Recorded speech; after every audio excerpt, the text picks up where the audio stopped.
Everything about life at Paris Saint-Germain currently appears to be experienced on a knife edge, from the club's fragile position in the Ligue 1 title race, 1 point behind leaders Lille with 3 games to play, to the 2-1 deficit they are aiming to turn around in their Champions League semi-final against Manchester City. On the field things are too close for comfort. Off it, the contract situations of both Neymar and Kylian Mbappe are only creating further question marks heading into the final month of the season. Today he is going to start an individual training session and see if he can be with the team, Mauricio Pochettino said upon his team's arrival in England. Yes, I am worried for him.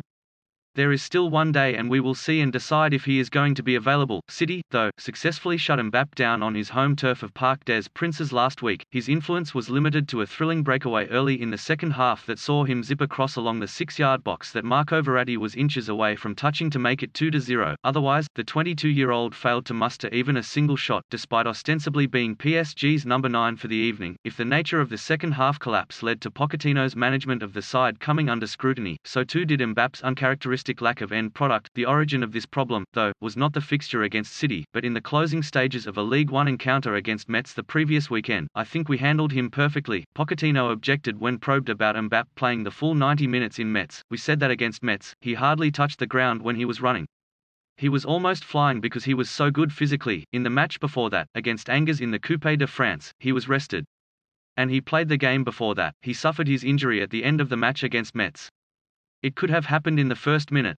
It could happen any time you're on the pitch. Nevertheless, the sheer weight of minutes that Mbappe has been expected to play this season, despite suffering from COVID-19 at the start of the campaign, has been formidable. For me, the feeling is that I'm in the 60th game of the season and not in the 9th, he told the club's official website.